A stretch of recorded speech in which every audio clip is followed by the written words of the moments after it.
Hello, everyone. Hope you're having a nice day. It's a pleasure to bring you the final episode of season 2.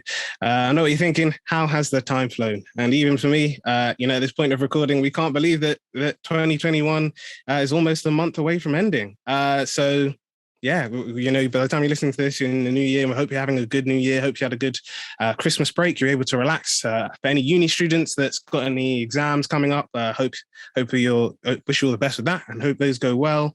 But yeah, we're officially on the last episode of season 2.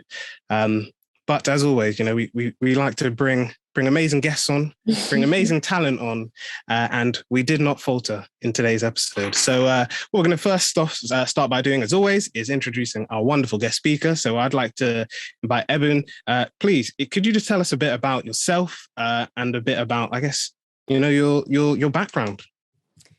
Hi, everyone. First of all, I just want to say thank you. I'm honored to be the last guest of season 2. I didn't know that actually, but it's really, really my pleasure to be on with you. So yes, I'm Ebun and my background is in pharmacy. So right now I'm a clinical mental health pharmacist. I've been qualified for about 5 to 6 years.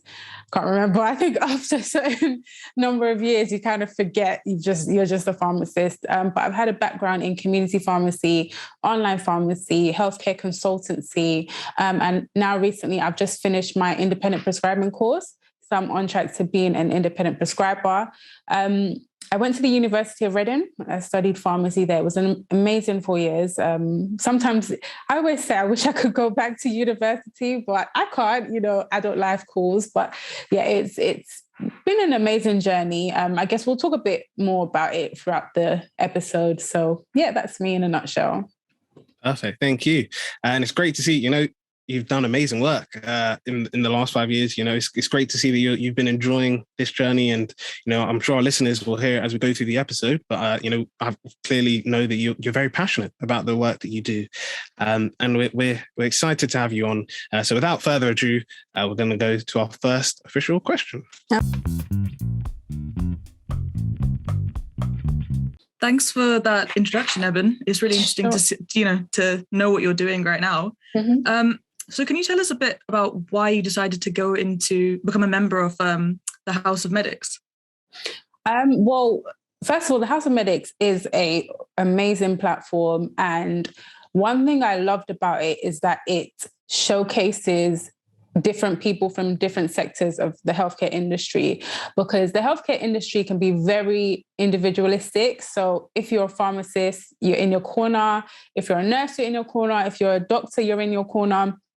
So I found that there was nothing really that brought us all together.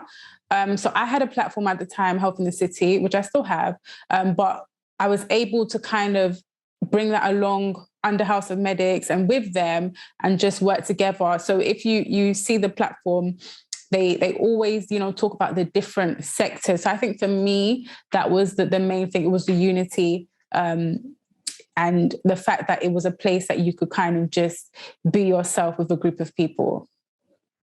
Yeah, that's really good. Just, otherwise everyone's just isolated by themselves in their own little areas. Yeah, no, that's a really good thing. Mm-hmm. Thank you for that answer. Yeah, and I think it's also important to highlight that sometimes, whether it's the healthcare industry or any other industry, there is that tendency to, forget that there are others in there, whether it's, like environmental science, people just assume that, environmental science just means that you have to be a scientist or you have to work in a lab or things like that. But no, it can be, city planning, construction, and there's loads of that. So it's amazing to see, like Nanushka was saying, an organization that, allows that and, allows that collaboration between different sectors within an industry. So yeah, thank you very much for that. You're welcome. I think as well, just to add, you said something, collaboration. It's so important because I think growing up, you're kind of taught to, grow up, finish university, get a job, and it's a lot about yourself. But what you don't realize is that there's so much you can learn from the people around you. So that's a foundation I stand on actually, is what can I learn from other people? Because I don't know everything. And the moment I start thinking I know everything, you're never going to get anywhere. So organizations like this definitely do help to have that collaboration, and that is so important. There's this really interesting quote that's on Instagram that I think perfectly sums up what we're discussing today. And he was saying that the saying "practice makes perfect" is something that we're told a lot, but I think it's better to summarize it. As practice makes better. And they were saying that when it comes to practicing things, we always have that ability to continually learn, to continually develop ourselves, to continually come up with creative solutions. And he was saying that by saying practice makes perfect, we're saying, no, this is the stopping point. And he was just like, no, you can always learn more. You can always do more. So I think, that perfectly sums up. And it's great to see that organizations like House of Medic encourage that. So thank you very much, Ebun. You're welcome.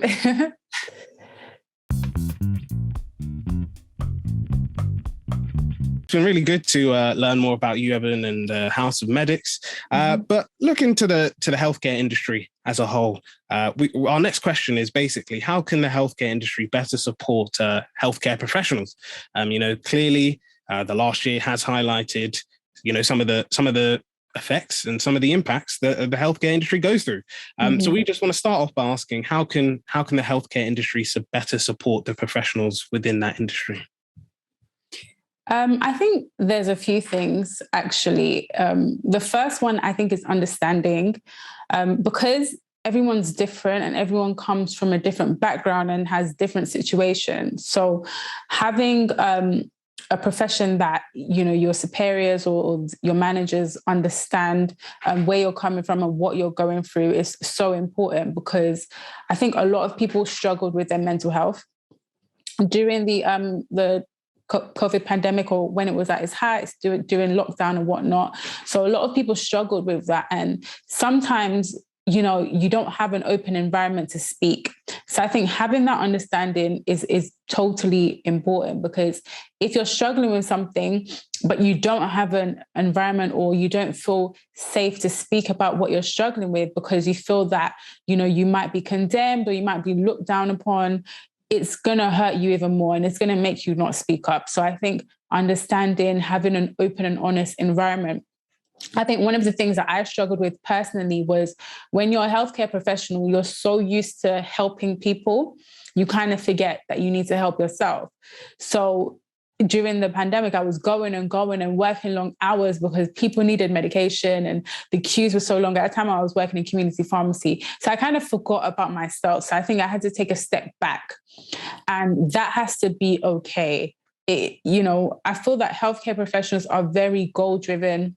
We want to reach a certain height. We want to do our best at all times to excel, because we have patients that are looking at us for that help. So, like I said, understanding, open and honest environment, and somewhere that you can be free to be yourself. And you don't always have to be the strongest person in the room, And that's why I created a platform called Health in the City. It's basically a platform for healthcare professionals, not even just healthcare professionals, anyone actually, just for healthy lifestyle advice, because a lot of time we don't take care of ourselves. We don't sleep enough, we're the Netflix generation, we're the coffee and go, so definitely those things I would say.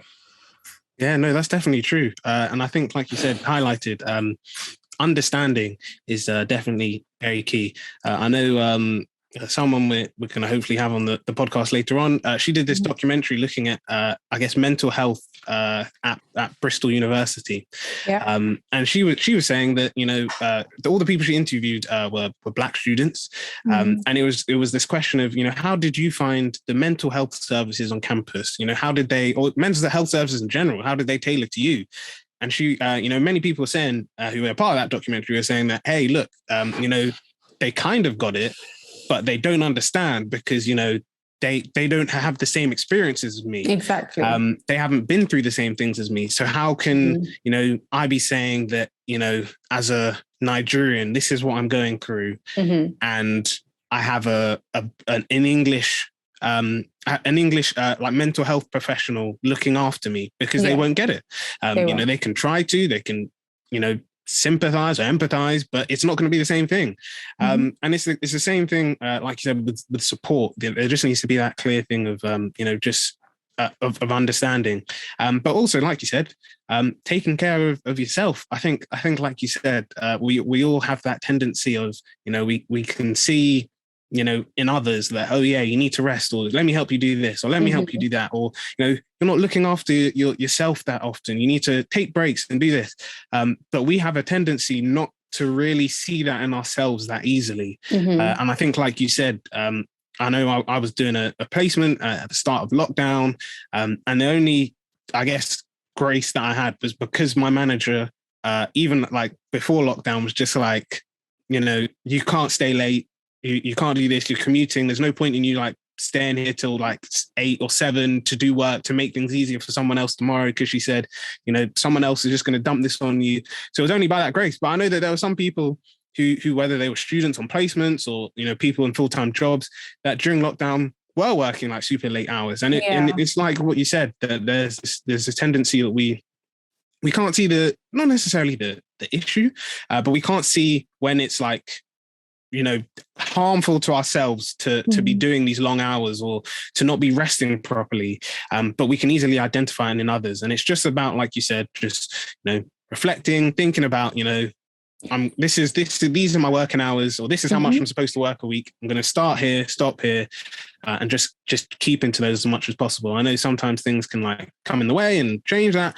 But yeah, just sticking to those as close as possible is definitely always helps. Yeah. And I think as well, thinking about my time in university, I don't remember any mental health support. At the time, I went 2011 to 2015, mental health wasn't a big thing. It wasn't in the media like it is now. And I remember actually really, really struggling a lot by myself during exam season. I had about 7 exams, so much to read, and there was no help. So I don't know if it's changed now, but I do think awareness is important, making sure that, and like you mentioned, somebody that I work very closely with, Annabelle Gold, she's very, very, very into mind health, and she made me kind of see mental health different. So we like to call it mind health. So the same way you take care of your body, you take care of your mind. So having those breaks, they are so important. Resting, putting yourself first, because I always say this to young pharmacists, you want to please other people, but if you're not taking care of yourself, you cannot be the best version of yourself. Think about it. If you wake up tired and you're just rushing on the train, and you're angry and you're upset, or you haven't slept enough, how can you give off the best version of yourself? You can't. So 100% taking care of yourself is number one. No, that's so true. And yeah, like you said, just doing those easy steps, whether it's like, going out for walks, having, I know a lot of people, including myself, started it during lockdown, of having like grateful journals or gratitude journals. I don't have it with me, but I'll make sure it pops up as an image. Is that there's one that I bought off Amazon, which was really I really like, and I recommend it for anyone that wants to look after their mind, because that one is really good. So the first, like, I guess 60 pages, I don't like, even for me, I found it a bit of a struggle to read. But I recommend reading the first pages before you start writing the journal, because the person is talking about why we need to do what we're grateful for. So his journal always starts off with like 3 reasons, like 3 things you're happy for at the start of the day. And it's whether it's like your family, your friends, whatever, you put 3 things that you're grateful for. Then you say like, what is your hope for today? So what's the one thing that at the end of the day, you want to be like, I was hoping to complete my coursework. I was hoping to finish this bit of work, and I've done it. And he was saying, just put that there. And then in the evening, he would say, all right, 3 things that happened that you're really like happy for. So whether it's, you got on the train and you got to work on time, or, you had a really nice cup of coffee, or anything like that. He said, just write there in those 3 things. And then he said, like, what's one thing tomorrow that you're going to be grateful for? And the reason I recommend it is because it's really good at like getting you to think about like your whole week. So each week there's a weekly, monthly, and like 3-month like challenge. So the weekly ones are always interesting because they ask you like weird questions which you wouldn't necessarily think of. So like there was one of like, if you had a superpower, what would it be? Or if you could meet anyone, like anyone, alive or dead, doesn't necessarily have to be a celebrity, who would it be and why? Or like if you could have like one, I don't know, like the perfect meal could be prepared for you, what would it be?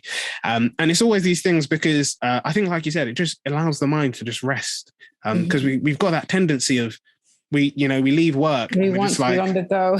exactly. All the time. Yeah. Honestly. And it's like we said, like as a generation, we're always, and I think that's what people, I guess, sometimes forget, that like, yes, being like I don't know, if you want to be an entrepreneur or start a business or anything like that, you have to put in the work. Yes. But you also need to bear into account that these guys do rest. Like they do pause.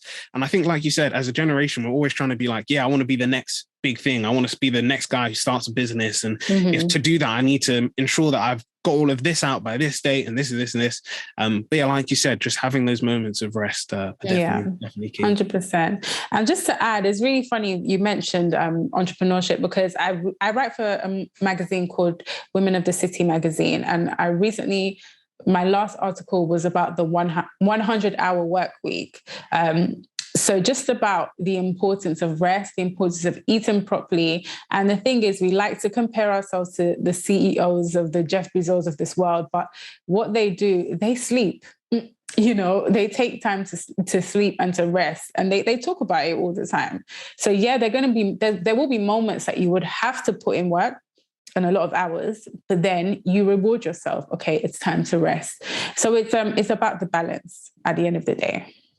100%. And yeah, thank you very much for that. So I guess, who knows, Ebun, you yourself might be the Jeff Bezos of the world, I hope so. Of the healthcare industry. Yeah. Yeah, thank you very much for that answer.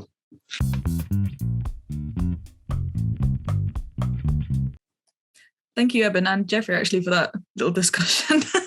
It was really interesting, actually. So for the next question, we want to know, within the medical community, do you feel like there's enough representation for the BAME groups? When you say representation, do you mean support and groups, or people within the industry at certain levels? I mean, you can answer both. Both? Okay. Yeah, go for it. First of all, I'm going to be a bit controversial. I do not like the whole BAME thing, because I think for a long time we've been seen as the minority.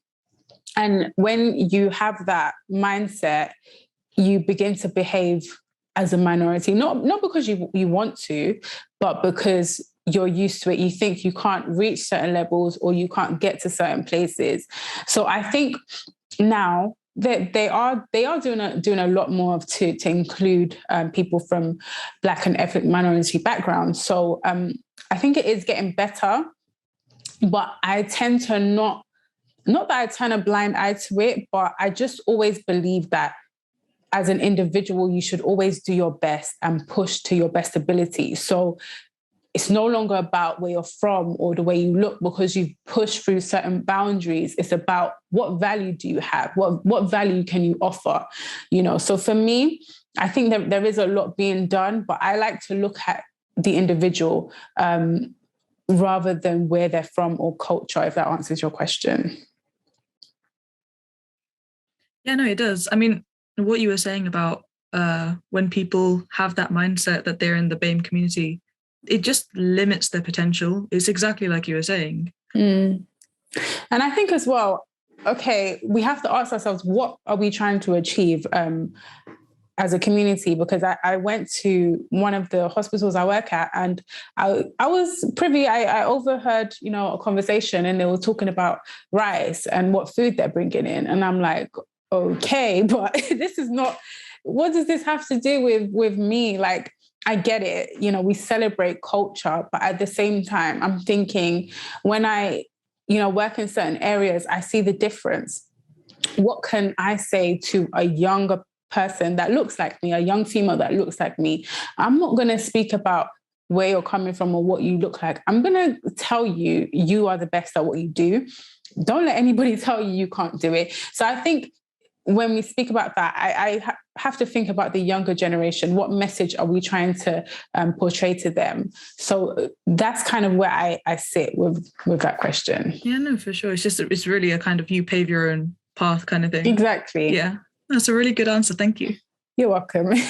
And yeah, it's I guess, like you said, it's key to not see yourself as like, I guess, like limit, like you said about limiting yourself with like when it comes to like using words like BAME or things like that, because I guess like we've said before in this episode and previous episodes, there's this idea of success, I guess, being rated in different ways. So you like, for example, people might say, oh, you're the first Black person or the first BAME person to work within an organization, or you're the first, and it's just like, well, no, like regardless of whether this person is the first person to be the CEO or the COO or whatever. Exactly. They worked hard. Exactly. They put in hours. So let's just give them that. Exactly. And it shouldn't be seen as like a, they've done, I guess, that. They've done that as a Black person. And I don't remember, there was a celebrity, I don't remember who was talking about it, but I know they were talking about it with acting.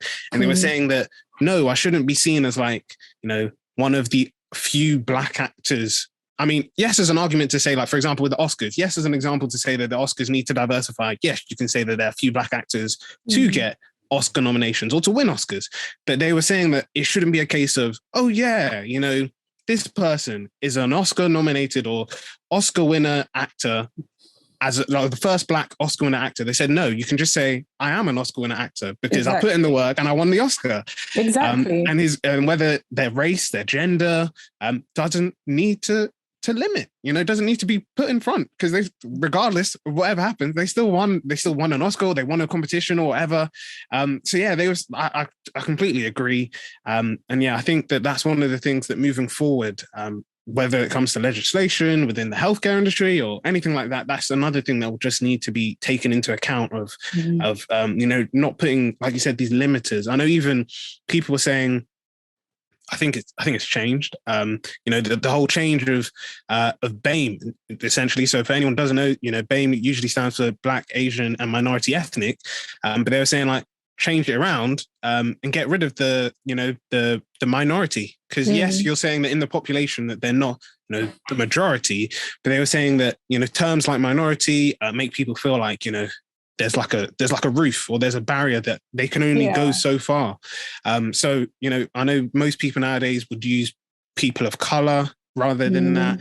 And yeah, I think that's going to be a key thing. Even like, I know even with healthcare and with most, like whether it's legislation or anything like policies, that wording is very key. So I think that's another thing that will need to be taken into account. The wording that we use in in policies or anything like that, or even support systems, will just need to reflect and take into account the population. But it links, like we said with the previous answer, that can only happen when there's that understanding of individuals within that within the those higher fields of the sector. So yeah, thank you very much. I think you answered the question better than I did. No. No.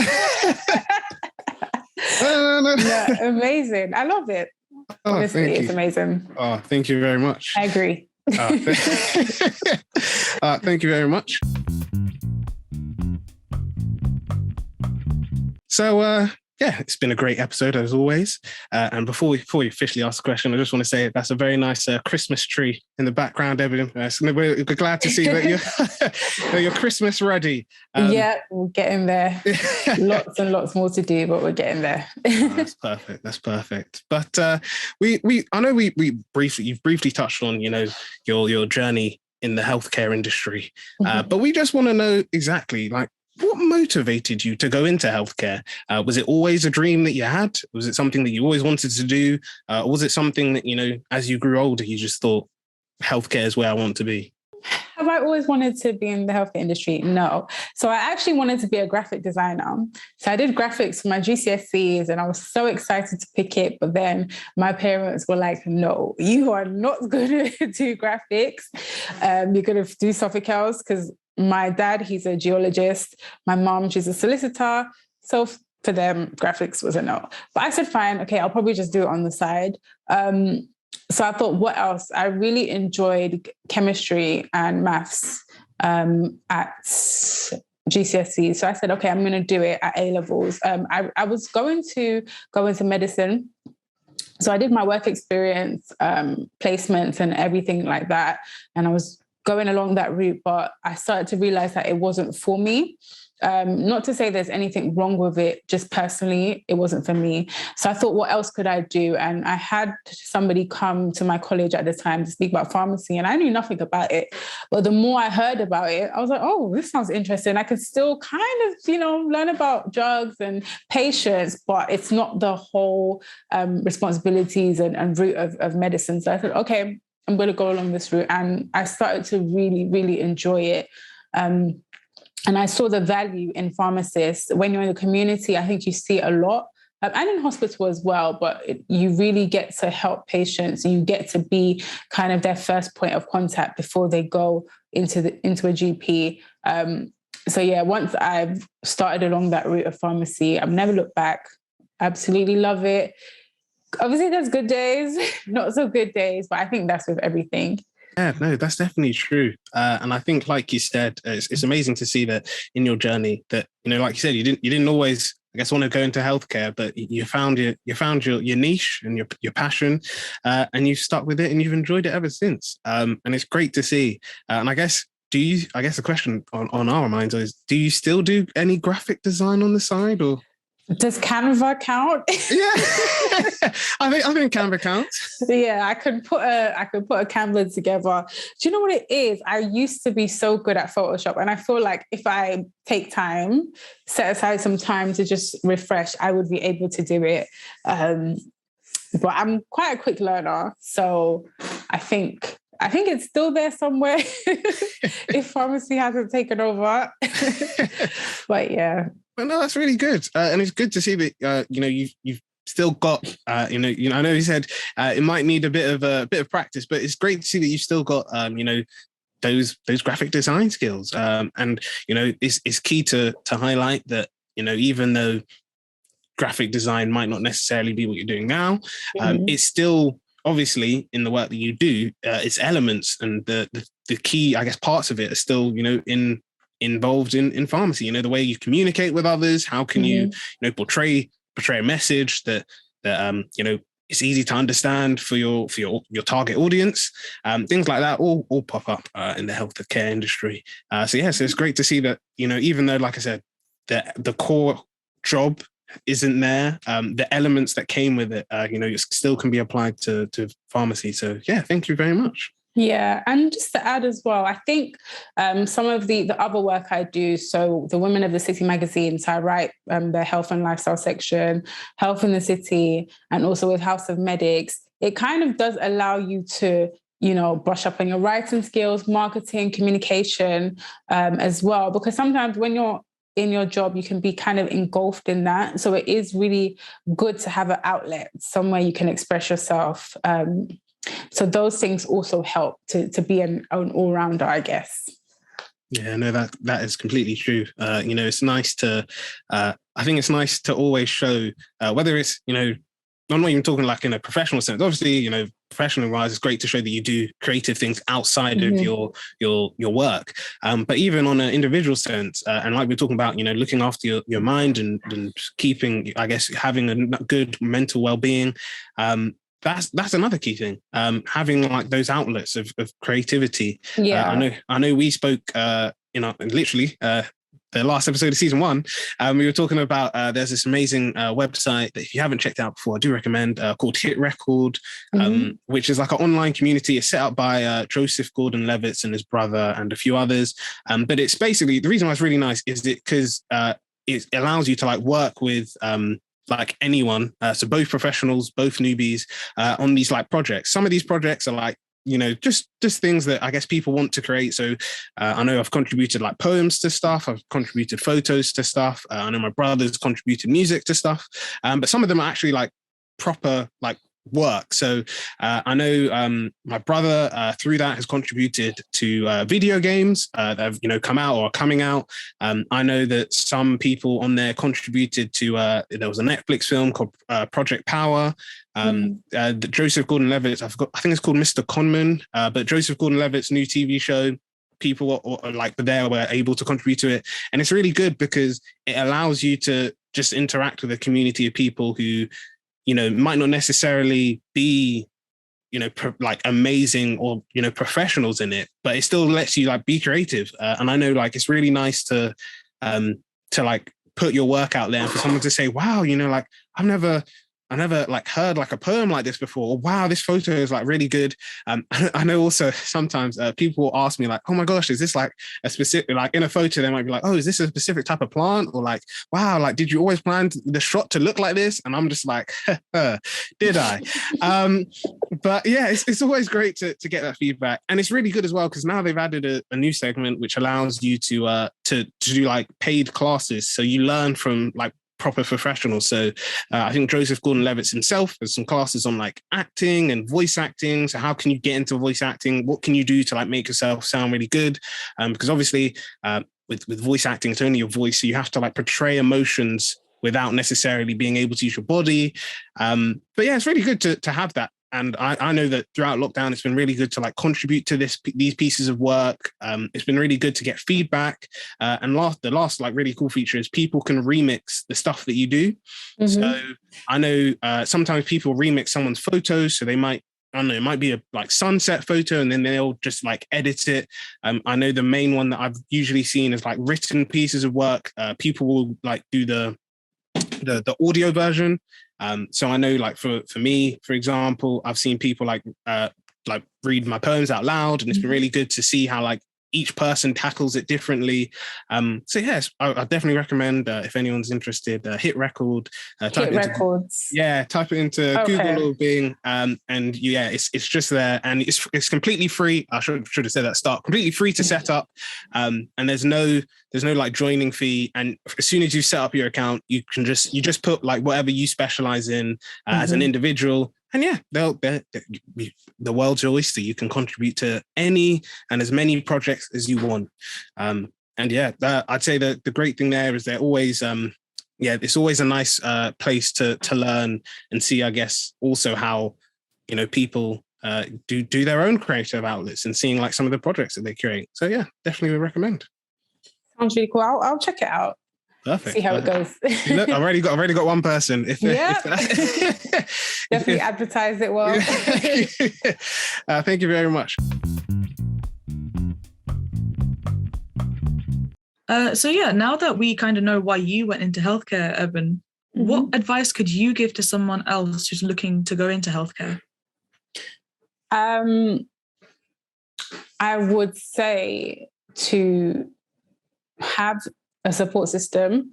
So it could be family, it could be friends, could be something like the House of Medics, that you're able to have that outlet. So when things are getting tough, because whether it's university or the work environment, there are going to be periods that you need to speak to somebody, or you need, just comfort or a hug, or even just to vent, So having that outlet is number one. Number two, never see a limit in what you can do. I think something that I've noticed in healthcare professionals is that we kind of put ourselves in a box. So if you're a doctor, you're a doctor. If you're a pharmacist, you're a pharmacist. That's what you do. You're a nurse for about 50 years, But I think because the world is changing, technology, we've got Bitcoin now, NFTs, all of these things, we have to know these things. We cannot just be in a four-wall environment for the rest of our lives. So definitely find something you love to do and do it, and never stop progressing. Don't let anybody tell you that you're not good enough, because that's not true. And just be the best at all times. I think I can say it's just for healthcare professionals, but I think it's advice for anybody that's listening, actually, to see yourself more than your profession. I told this to a young pharmacist that reached out to me. She said she was struggling. She didn't feel that she couldn't do it. I said, you're not your profession. Don't confuse that. you are a person and this is what you do. So if you see your worth in your profession, when you fail, it will affect you internally. So again, if you see yourself, okay, this is me, I've made a mistake, what can I learn from it? That's two ways of thinking, and it will change your life. It will change your mindset. You've made a mistake, because healthcare professionals don't like to make mistakes, and we shouldn't at the end of the day, because if you make a mistake, it could be detrimental. But how can you learn from that mistake? What can you do to improve? I think generally those are some of the things I would say to any healthcare professionals out there or aspiring healthcare professionals. Again, I think it centers around you, your mindset, your thinking. Can you push boundaries? Can you push limits? Okay, your parents were doctors. That's great. But what can you do that's different? I see doctors out here that have started clinics, they've gone private, or they've set up something, I don't know, anything, and not to compare yourself with anybody, because I don't agree with that. Everyone's different. Everyone has their own lane. I think healthcare professionals like to do that, compare themselves, or even young people in general. No, you're on your own journey and you will figure it out. You might not know it now, but every day, as long as you're willing to learn something new and try, you will reach your destination. So don't compare yourself. Don't look down on yourself. And if you make mistakes, keep going, keep pushing, and just push boundaries. I think that's the main thing. Push limits. Do things that you thought you could never do. Because I think the worst thing we can do in life is not try, because of fear. Fear is very limiting. I think it's a mindset thing. Get the right mindset and you have the right life. Yeah, no, that's so true. There's always that tendency to think, but what if I fail? But then you kind of think, but what if you don't? Exactly. You don't know. I always have this thought. You get to, say, 80 years old, and you look back at your life and say you didn't try because of what people will say, being judged, fear of not, excelling, or these little things. So you don't want to get to an age where it's too late, Mm-hmm. Not to say an 80-year-old can't create the newest invention, but, just to say, don't get to the point where you've looked back and you have those regrets. Just try. Yeah, no, that's so true. Really, really well said. Yeah. Yeah, and I think so I guess for anyone who doesn't know, we each Tuesday upload a Tuesday motivation, and I think two of them perfectly fit in to what Ebun just said. So one of them is actually like a direct quote from someone. So as you our listeners may know, Trevor Noah is someone that both myself and Samuel big fans of. But he appeared on a podcast with Kevin Hart, and he basically said the following. He was just like, you can only do what you do, and then wait for the moment when the opportunity presents itself for you to be successful. You don't have control over when that moment will happen. What you do have control over is how ready you'll be when that moment presents. And I think that perfectly sums it there, that, like, whether it's you're going into healthcare or you're going in, you're doing your own thing, you have no control over when you'll pop off or when you'll be, the big name. But what you do have control over, like what Trevor Noah was saying, was how ready you'll be. So when that moment comes, are you going to be ready to, tackle whether it's climate change, or you're going to be ready to promote your thing, or you're going to be ready to handle all the responsibilities that comes with, being at that level of fame. And it's just about preparing yourself. And the second one was the one that we uploaded today, which says, don't be afraid to pursue your goals and don't stop until you've achieved them. Because I think, like Ebun said, you don't want to look back and think, wow, it would have been really good if I had started that, or it would have been really nice if I'd actually done this. Because like what everyone was saying, failing is like, it sucks. And sometimes it's hard, but it's the one thing. It's one thing that can happen. And it's better to try something and know that, you failed at it, but, you gave it your all, than, you didn't try and you're not happy. And then years later, you're not happy. One of the things, I know my dad said it to me about results in general, and I've said it to anyone, like any student, whether a uni student or secondary school student or A-level student or college student, whatever. I've said, when it comes to like exams or results day, you want to look back and be like, you know what, whatever grade I've got in this envelope, whether it's like an A star or an E, like I gave my all.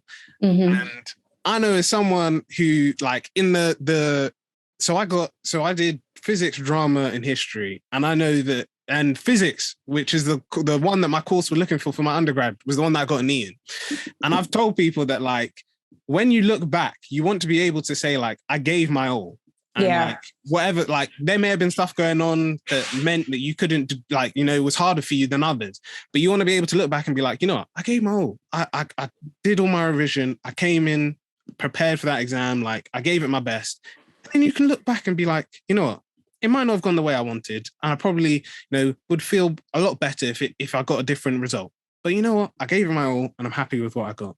So yeah, I think that's a perfect way to end the official question segment. And we will now be going on to our newly added but equally loved question for us segment.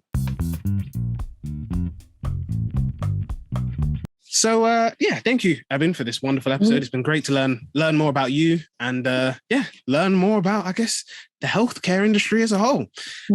Now we come to, as I said before, our loved section, the question for us section, and we'd like to hand over the mic to you to ask us the questions that you've prepared for us.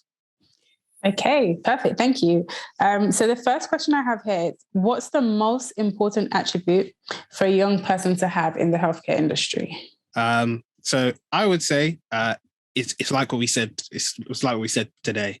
You know, having that mindset of, I mean, it's hard to give one, but I'd say like having a mindset of understanding is definitely key. Whether that's understanding your peers, you know, the people that you work with, or any of you know, if you're in a pharmacy, then obviously the customers that come in. But also, I would say this idea of perseverance, and you know, knowing that there will be days when it's tough, but you always have to look back and just think, you know, I'm actually really happy of where I am. And whether it's through, you know, doing journals that help you with gratitude, whether that's, you know, going on walks. I know during lockdown, one of the things that, you know, obviously it's freezing right now, so I don't do this anymore. But over the summer when it was warm, I used to go with my siblings and we'd just go for walks. And one of the things that I just always did was the only thing I would take with is my phone. Like I wouldn't listen to music, I'd just walk. Whether it was walking through a park, like walking through the high street, I just walk, like 15-minute walk. And it's just nice to sometimes, you know, just think about stuff. Like whether it was just like, you know, whether it was my exams or just think about the day, it's nice to just have those moments of reflection of just peace. So I would say those are my two things that I think a healthcare student should have. But what about you, Ninishka? Yeah, so I mean, mine's quite similar. So you said about understanding. So I was going to say empathy is something that you need to have. And I was going to talk about it from more of the caregiver to patient kind of perspective, because I mean, actually it works out for even colleagues and other healthcare professionals too, because you don't know what someone else is going through. And if you have that empathy, it can, you know, be stressful for the person themselves, but in the end, you can see things from their perspective a hell of a lot better. So, I mean, for me, that's like, it's not the most important thing, because like Jeffrey said, there's so many of them, attention to detail, communication. But I think that's one that kind of just takes the biscuit for me. I think as well, to speak about what you both said. So first of all, what Jeffrey said, as young people, we can be very noisy. Our minds are very loud. We go from place to place and always with our phones 24/7. There's always somebody popping up notification. Having those, whether it be 3 minutes a day, even if you can only do 1 minute a day, if you can do 10 minutes, great. Meditation, quiet your mind and just have that moment of meditation. I think it will change your whole day to have that quiet moment. And secondly, like you said, empathy. Very, very, very, I'm really happy you said that, because you can't go into the healthcare profession for money. If you're going to, you know, be a pharmacist, doctor, nurse, but it's not a money thing. Yes, we need to earn a living because we have things to pay for. But I remember being in the pharmacy and you're dealing with people that are shouting at you, abusing you. If you're in it for money, there's nothing stopping you from just cussing somebody or being rude, you know? But when you have that empathy and you know that, okay, this person that's shouting at me right now, they're probably having a bad day. They're probably not going through good times right now. So I'm not going to receive abuse from them. I will kind of put up that wall and know that my job is to help. So very, very key points that you both said there. Okay, shall I go on to my next question? Yeah, go ahead. I guess you kind of answered it. How do you deal with difficult situations? So I'd say for me, it's a tough question, but I would say for me, I'll give three tips. One, I think it's always about changing your outlook, because we said it in the last episode, and I'm going to say it again in this episode, that sometimes when we go through things in life, especially difficult things, you know, we can either never see the, like, we feel like we can never, you know, get over it or get past it, or we feel like, you know, this is just too much for us. But I think the key thing that my parents told me was that, you know, you might not know why you're going through a difficult thing, but you know, you'll be able to turn to someone once you've gone through it. You know, you've gone through whatever happened and you've come out on the other side, and you'll be able to be that person that can show someone else and be like, hey, you know, you may have, you know, been struggling to find a graduate job when you graduated from university. Hey, I was in the exact same situation as you. But now look, you know, after a year of searching, I've now got my graduate job. Or it might be, hey, you know, as an activist, I've been trying to get this change in my, local community, and now it's happened.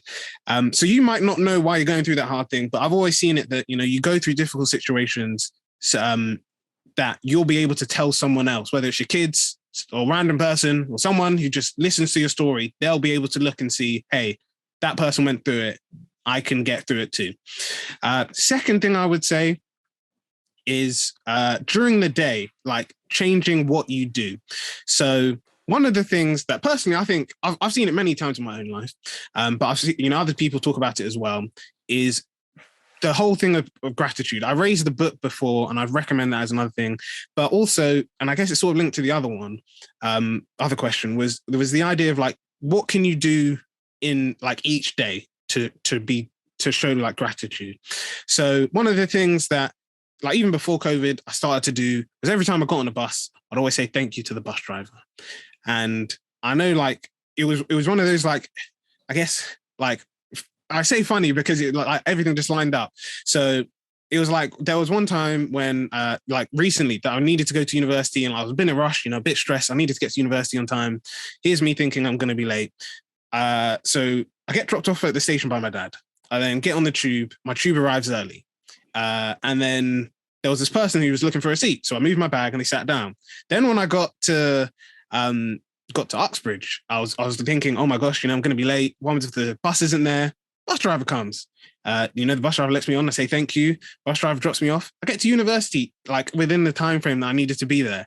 And I think for me, like, that just shows that, you know, you can just be that one good thing. And I think there's a quote by C.S. Lewis, and that was in one of his books. I think it was The Magician's Nephew. But he basically says that when bad things happen, they sometimes can like accumulate, and we're just thinking like, when is all of this going to end? But when that one good thing happens, whether it's, you know, your bus arrives on time, or the tube driver, you know, doesn't shut the doors when you just literally got to the platform, when that one good thing happens, it then just leads to like all this good just happening. You just see all this, like, your whole mindset just changes, and you see all this good just happening around you. And whether that's, you know, like you see people laughing, or, you know, you meet someone on the tube and you just have like a brief conversation and you make a joke and you're both laughing about something. I think that's the second thing, of just changing your mindset to, even if in your own life, you know, you don't really feel like you've got anything to be grateful for, just think about it. You know, even being alive is one of the key things to always be grateful for. And I think COVID has shown that, like, you know, life is something that someone's here one time and gone in the next. So having time with people is always key. And I'd say lastly, I'd say, sorry, I thought it paused again. I'd say lastly, it would have to be the idea of like you were saying, Ebun, whether it's meditating or praying, just like, I'm a Christian, so I pray. Whatever, if you've got a religion, pray. If you don't, meditation is always a good thing. But just like doing things that remind you that, you know, you're not alone. And like you said before about this support network, whether it's your friends, your family, your church, whatever it may be, go to your support systems when you're going through tough times. Because like my dad always says, whether I'm going through a tough time or whether I've got something on my mind, he always says that, you know, he's not a mind reader. He can't know if I'm upset or if I'm angry or whatever, unless I tell him. Exactly. And, you know, unless we talk to people about like what we're going through, it just helps to ease the burden of what we're going through, because, you know, they'll be able to, they might offer insight, even if they don't, and they just listen to you. Sometimes that's all we need.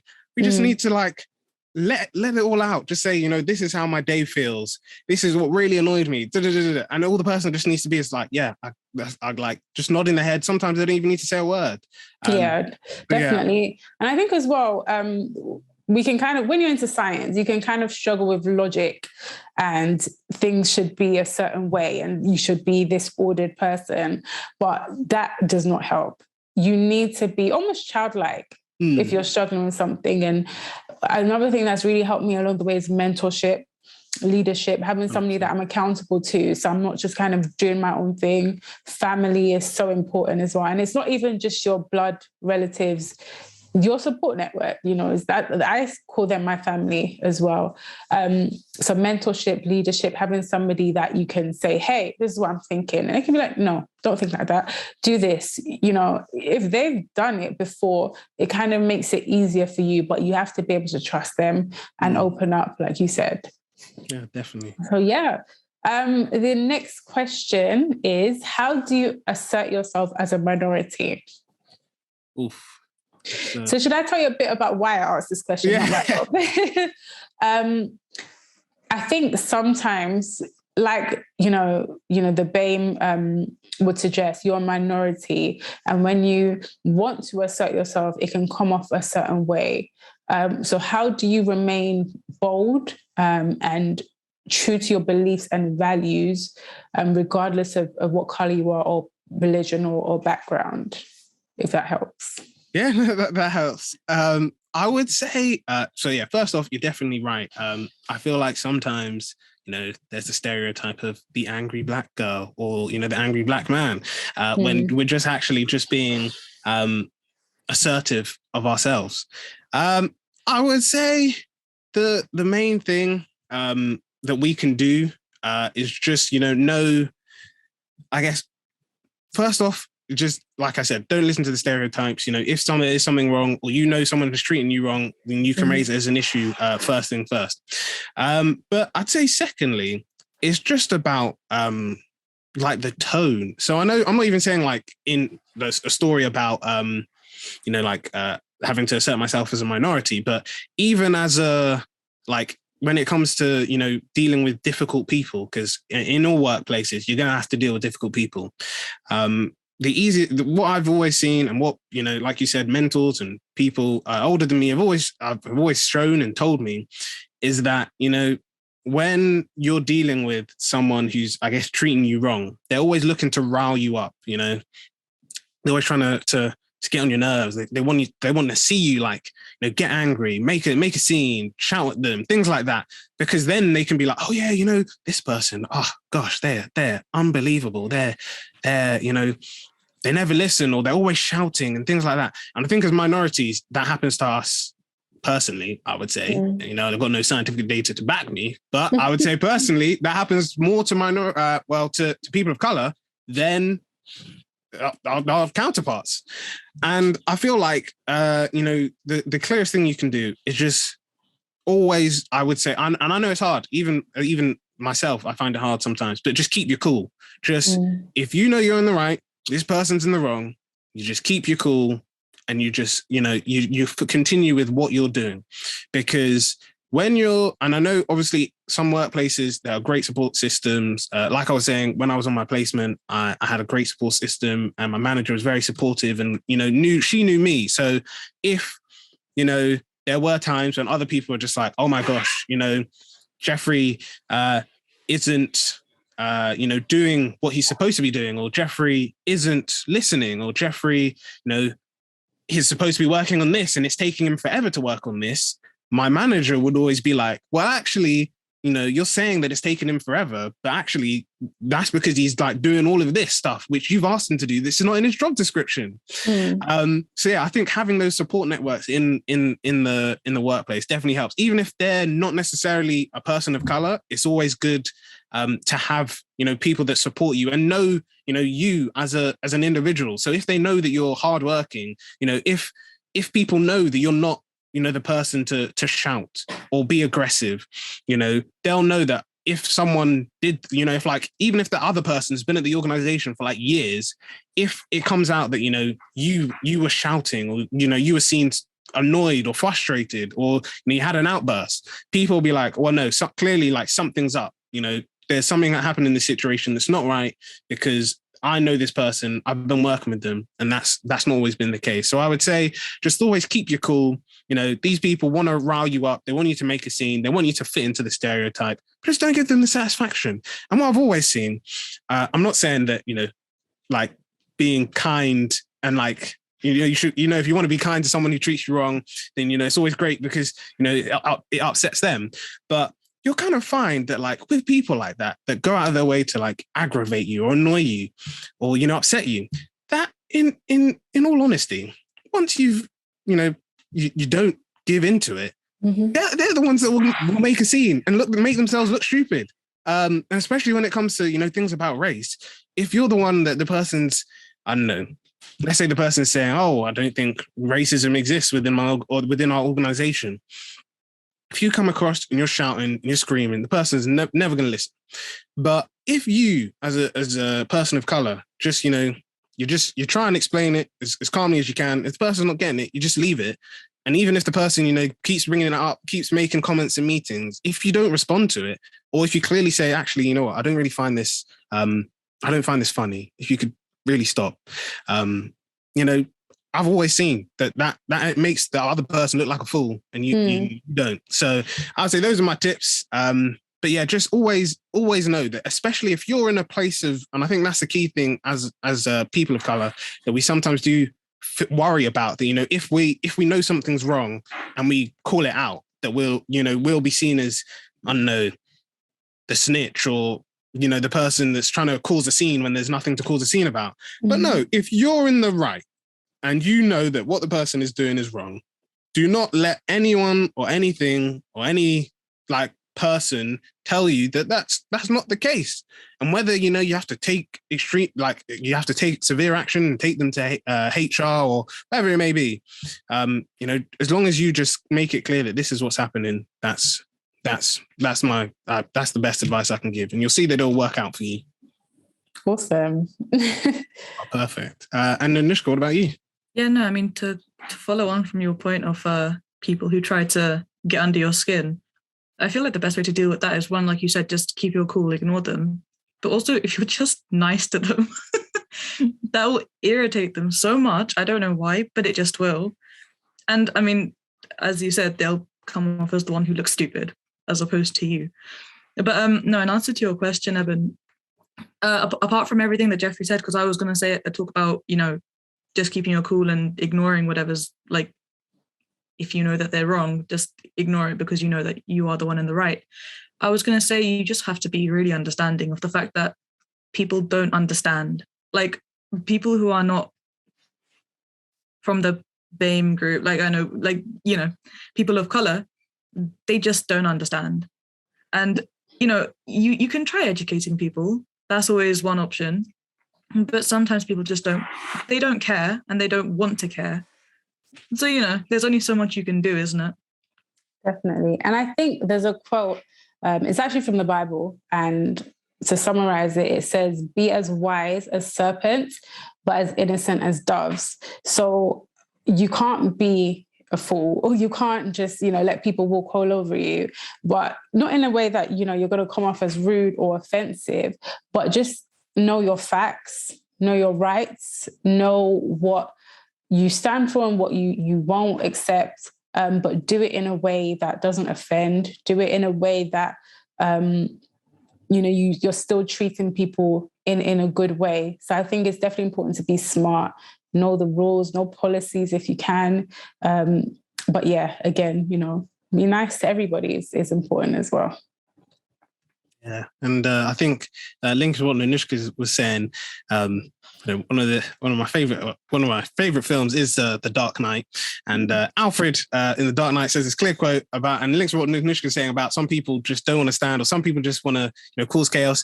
He literally says in the film, some people just want to see the world burn. And I'm not necessarily saying that people want to see workplaces burn, but some people just want to walk, like whatever workplace they're in, they just want chaos, because they know that when chaos is reigning, they can do whatever they want. So I feel like what we said here, just being kind, not being the person that they think you are, whether that's through stereotypes or anything, just not being that person shows that, hey, whatever they say about you, people will be like, actually, you know what? You're saying that this person is very loud or is very rude, but actually that's not the case. If you look, you'll see that actually I've worked with them and they're really good. And I know it sort of links to what we were talking about for the first question. But I think one of the things that sort of links in with this is the support networks. And I know we'll go into it with our MC of the month. But before we go into that, I know when I was doing my summer placement, that was one of the things that I think really I found impactful. So not necessarily, he wasn't in my team, but there was someone in another team that I worked. So we were split into like two halves. So one was in London, one was outside. And he worked in the outside London team, but he was Nigerian. And he I think he really liked, so he had a placement student in his team, and obviously I had mine. But I think I really liked working or, being around him, because he was making, I guess he was trying to encourage us throughout the placement to make the most of it. So I know the person that I was working with, who was the placement student in the other team, he was always trying to tell him hey, look, it's 3 months, whether or not you want to work with the organization, once this is over, he said, it doesn't matter. You've only got 3 months, make the most of it. So he was saying why don't you go to other teams for a day and work with them? Why don't you, ask if you can work on a certain project if you're really interested in it? And I think that's what's also needed within it. I know there are support networks as a whole, and usually in a big organization there is a BAME network or people of color network or things like that. There's a women's network, etc. But yeah, just even on an individual level, that in a small team level, that's always good to have, because it's always nice to have that person who knows trying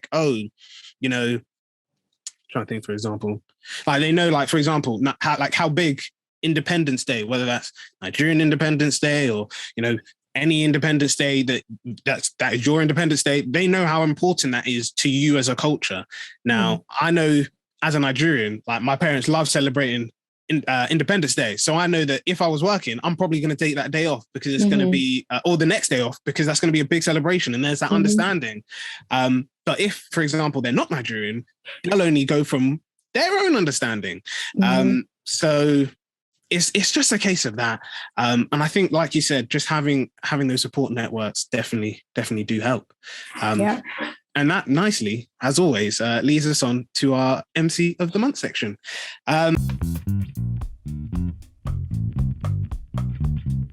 So our MC for our final episode, and like I said at the start, I can't believe we've come to the end, is an organisation called the Nursing and Midwifery Council. As you can see, getting tongue-tied again, but I promise you, Nursing and Midwifery Council is their name.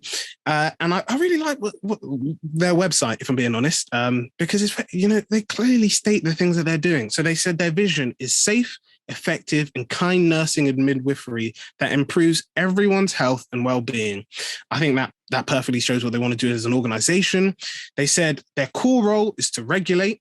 So they promote high education and professional standards for nurses and midwives across the UK and nursing associates in England. But they also maintain the register of professionals eligible to practice and investigate any concerns that are raised about whether it's nurses or midwives or nursing associates, anything like that, even if it affects less than 1% of the professionals each year. And I really like that they've clearly said to regulate, to ensure that, regulation is met and they can do their core role. They've clearly stated that they need to support professionals and the public. So they've, and you can go to their website, they've created resources and guidance that helps people throughout their careers. It helps them to, bring their own standard, to deliver the Nursing and Midwifery Council's standards of I guess, like ensuring a safe and effective and kind nursing into practice, address any new challenges that are raised. They also support individuals with their independent investigations of whether, there are cases of, I guess, injustice within the midwifery or nursing sector. And they increase their visibility to ensure that people feel engaged and empowered in their work. And this allows them to ultimately, influence health and social care. And I think that's a perfect MC to not only end this season, but for this episode. So yeah, please do, if you are interested in the nursing field or the midwifery field, please do check out their website. They have loads of resources and reports. They've got about who they regulate and their standards. If you're looking into more of the, their role in education. So if you're looking to become a nurse, a midwife, or a nursing associate, they talk about a programs that are run with them or that they know of. They talk about standards for education, what their role is in education, and their contacts at any education institute. So if you're looking to, apply to those places, please do check out their website. If you just type in Nursing and Midwifery Council, it'll take you straight there. But we've now officially come to the end of not only this episode, but season 2. First off, we'd like to say a huge thank you to Ebun for coming on to the podcast today. We really enjoyed learning more about not only you, but all the work that you do, whether that's through House of Medics, through your role in writing these parts for the WOTC, and it's amazing to learn more about you and as a whole the support within the healthcare industry. So thank you very much for that. And yeah, we love to hear it. Now, I guess before we let you go, we've been asking all our guests this because we know all our listeners would love to know more about yourself, maybe also House of Medics. So where could they go to get some more information, whether it's about yourself or House of Medics? So on Instagram, to get to know me, I'm at Ebun L. So it's EBUN, then ELLE. And House of Medics is We Are House of Medics. So if you just search that, you get links to everything else that we do. So I think that would be the best place to get to know us. Oh, that is perfect. And yeah, please do check it out. And it's perfectly okay for them to send you any questions over Instagram. Of course, definitely. Oh, wonderful. So if you've got any questions, Ebun is the person to go to. And yeah, thank you all our listeners for coming along with us for this journey for season 2. We promise this is not the end, so keep an eye out. We will be posting very shortly about what's happening with season 3. We will have, of course, new segments, new things to do, but make sure you catch up with season 2. If you like this episode, please do consider liking and subscribing, and make sure you click the notification bell so you never miss an episode. And if you're really loving the content that we're doing, subscribing to our Patreon page, it's always appreciated. But thank you everyone for joining us today. Thank you, Ebun, again for all the amazing answers. Thank you. And yeah, we will see you all soon, everyone. So we hope you have a great day, and keep an eye out for the next season of Pick Up the Mic.